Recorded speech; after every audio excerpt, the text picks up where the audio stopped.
안녕하세요. 도서 마케터이자 편집자 김민희입니다. 요즘 에세이들 보면요, 감동을 주고 여운을 주면서 당신도 할 수 있습니다, 힐링을 드릴게요, 위로를 드려요, 이런 내용이 많습니다. 하지만 내가 너무 힘든데 힘내요 라고 하면 정말 힘이 나나요? 그 순간 그래 힘내야지 하고 나서 뒤돌아서면 바로 현타를 받죠. 그래서 오늘 소개할 이 에세이는요, 저자가 가지고 있는 그 마음 그대로 우울함, 슬픔, 고통, 힘듦을 고스란히 담아냈습니다. 그리고 이야기합니다. 나 힘들어. 이렇게 힘들다. 너도 그렇지. 우리 힘들잖아. 왜 억지로 힘을 내야 돼. 이런 상태 받아들이자 라는 식으로 쓴 에세이라고 볼 수 있습니다. 그래서 조금 색달랐고요. 볼수록 몰입도 확 됐습니다. 그럼 과연 어떤 에세이인지 한번 소개해 드릴게요.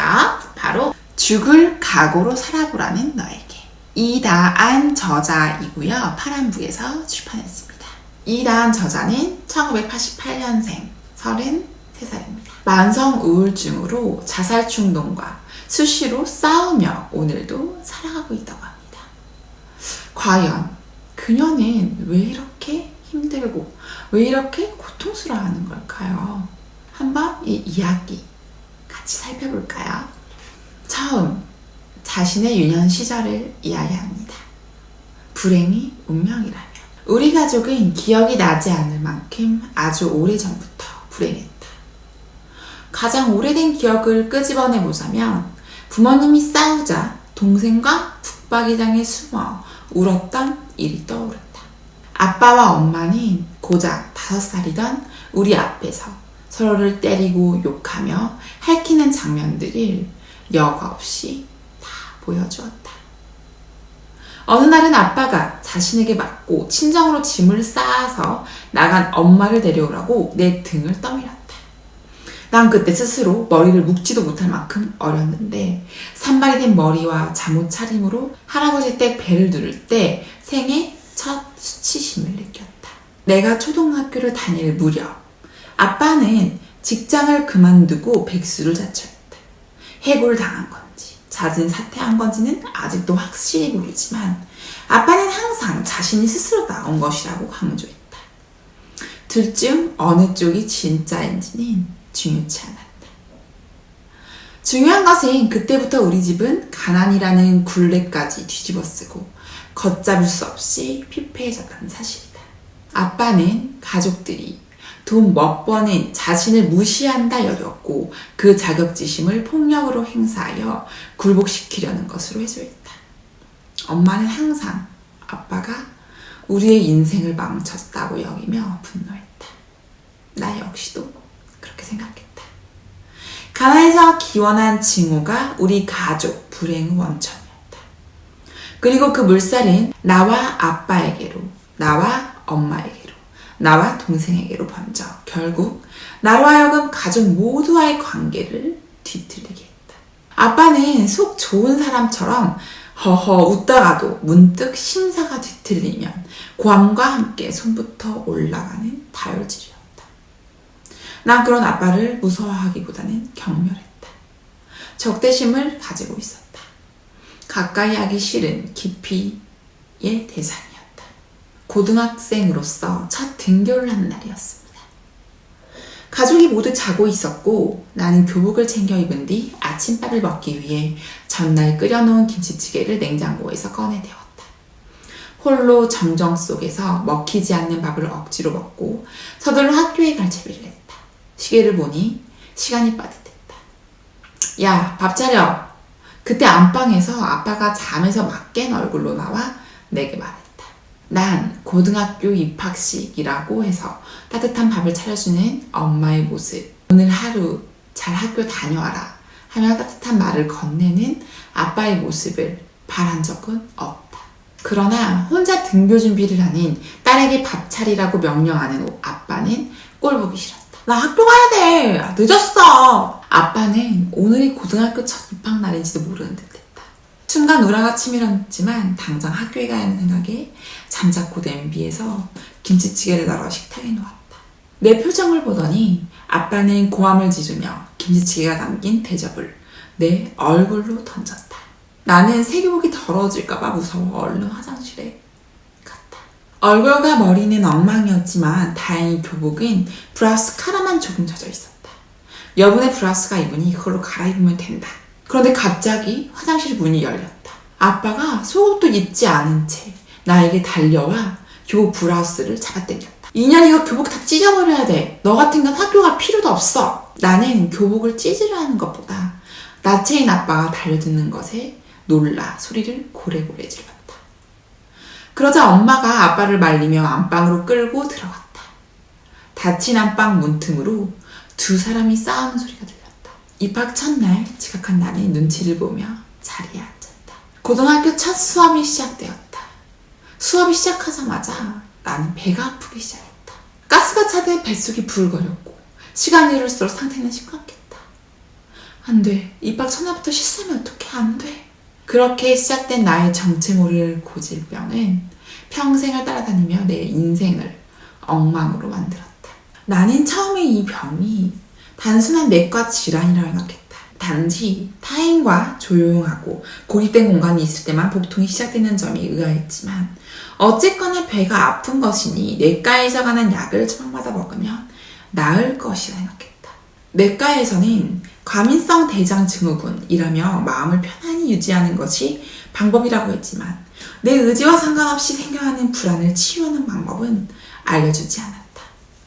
후에 난 이 병이 우울증에 따른 사회 공포증의 증상임을 알게 되었다. 내과가 아닌 정신과에서 상담을 받으며 치료하려 애썼지만 개선되지 않았고 병원에서조차 원인을 내 마음을 다스리지 못하는 내 탓으로 돌리니 스스로에 대한 혐오감만 쌓여갔다. 학교를 졸업하고 사회생활을 시작하면서도 이 병은 나아질 기미가 없었다. 면접을 볼 때, 회의실에 갈 때, 애인의 차에 탔을 때, 심지어 친한 친구와 조용한 방 안에 같이 있을 때도 배가 아팠다. 가족에게서 많은 마음의 상처를 받은 저자는 친구를 통해서 조금은 힐링을 받았다. 두 번째, 관계 후보제. 나는 대학교에 다니며 호프집을 비롯해 콜센트, 마트 시식코너, 카페, 옷가게 등 온갖 아르바이트를 쉬지 않고 있다. 그러면서도 반드시 학점, 은행제 편입을 하겠다는 의지로 모든 과목의 성적을 A 이상으로 만들어 놓았다. 그러나 다 부질없는 짓이라는 걸 깨달은 때까지는 그리 오래 걸리지 않았다. 하루하루 생활비가 빠듯한 내가 그 비싼 등록금을 내고 몇 년을 더 공부한다는 것은 현실적으로 불가능했다. 2년의 학자금 대출로 난 이미 언제 갚을 수 있을지 모를 빚이 쌓여있는 상태였다. 내가 이곳을 졸업할 때쯤이면 집안 사정도 조금은 괜찮아져 있을 거라는 믿었던 기대와는 달리 엄마는 여전히 내 학비를 보태줄 돈이 한 푼도 없다고 했다. 편입을 위한 발판이라 생각하고 들어온 대학이었는데 생활고에 떠밀려 나는 어이없게도 우리 과에서 가장 먼저 취업을 했다. 일찍이 사회생활을 시작하니 여러 루트를 통해 다양한 나이대의 새로운 친구들이 생겼다. 누구와도 쉽게 친해지고 어느 집단에서나 스스럼없이 잘 어울리고 사귀었으면 좋다는 말을 들었지만 그건 나에 대해 아무것도 모르는 이들의 일방적인 평가였다. 나는 내 진짜 모습, 이를테면 가난, 가정불화, 우울증, 사회공포증, 학벌 컴플렉스, 낮은 자존감, 쉽게 상처받는 예민함 등을 숨기고 또 숨기느라 철저히 가짜 얼굴을 하고 살았다. 그래도 내가 조금은 솔직해지고 편안해질 수 있는 친구들이 있었다. 초중고를 모두 같이 나온 동창이었는데 나의 진정한 친구들은 영원히 오롯이 이 셋뿐이라는 생각을 강박처럼 여기면서 이 아이들에게 소속감과 안정감을 찾으려 무던히 애쓰곤 했다. 이 때문인지 학년이 올라가고 학교를 졸업하면서 그 아이들이 새로운 친구들을 사귈 때마다 극심하게 우울해지기를 반복했다. 세명중 특히 친했던 S에게는 연인에게 바랄 법한 관심과 애정을 갈구했다. S는 내가 초등학교 때부터 가정폭력과 부모의 역할 부재 등으로 고통받고 있다는 사실을 자세히 알고 있는 유일한 아이였다. S는 화목한 가정에서 부족함 없이 애지중지 자란 외동딸이었기에 나의 결핍을 온전히 이해하지는 못했다. 그래도 내 치부를 알고 있는 유일한 존재가 곁에 친구로서 남아있다는 사실 자체만으로도 큰 위안이 되었다. 하지만 내가 대학 입시를 실패하고 박봉의 직장인이 되어 고시원에 살면서 우리 사이는 조금씩 틀어지기 시작했다. 다른 3명의 아이들이 나와 다르게 부모님이 주는 용돈을 받으며 캠퍼스 생활과 처음 사귄 남자친구, 해외여행과 명품 등 푹 빠져있을 때 나는 궁핍한 생활에 찌들어 매일 청춘을 좀먹고 있는 현실이 쓸쓸했다. 소설 쇼커의 미소에서 작가가 말했듯이 어떤 연애는 우정 같고 어떤 우정은 연애 같다. 힘들고 지쳐있는 나의 마음을 아이들이 진심으로 어루만져주길 바랬다. 자신의 행복을 조금 숨기고 내게 관심을 쏟아주길 원했다. 그 서운함을 퉁명스러운 말투와 행동으로 표현하면 후회하고 미안해하며 내 전부가 되어줄 줄 알았다. 나의 우울함을 안아줄 줄 알았다. 그러나 S를 비롯한 아이들은 서서히 나와 연락을 끊었다. 20여 년간 나를 외로움 속에서 지탱시켜주던 위태로운 울타리는 그렇게 어느 순간 보잘것없이 허물어졌다.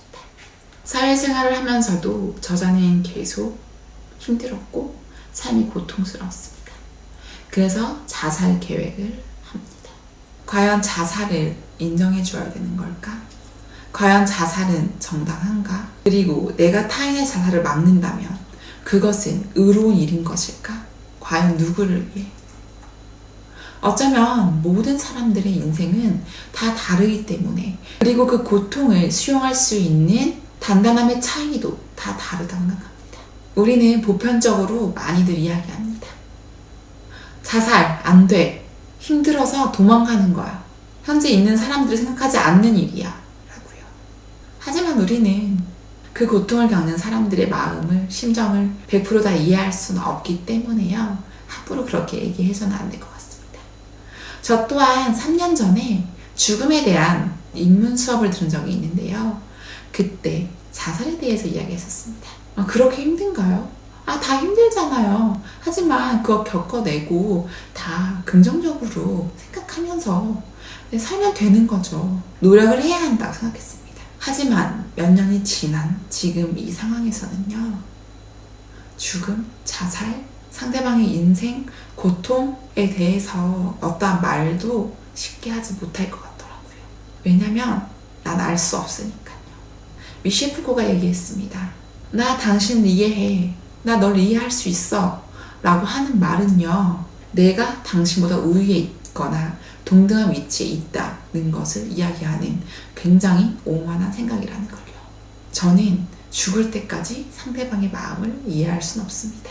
왜냐면 난 다른 생각을 가지고 있으니까요. 조금이라도 다르면 다른 겁니다.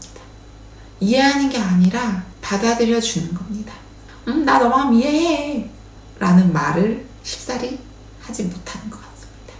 이 에세이는요. 절대 가볍지 않습니다. 읽으면서 많은 생각을 하게 되고요. 가독성은 좋아서 소설인지 에세이인지 모를 정도로 술술 읽히겠지만 읽으면서도 문득문득 생각하게 됩니다. 죽을 깡으로 살아보라는 너에게 이 책을 추천합니다.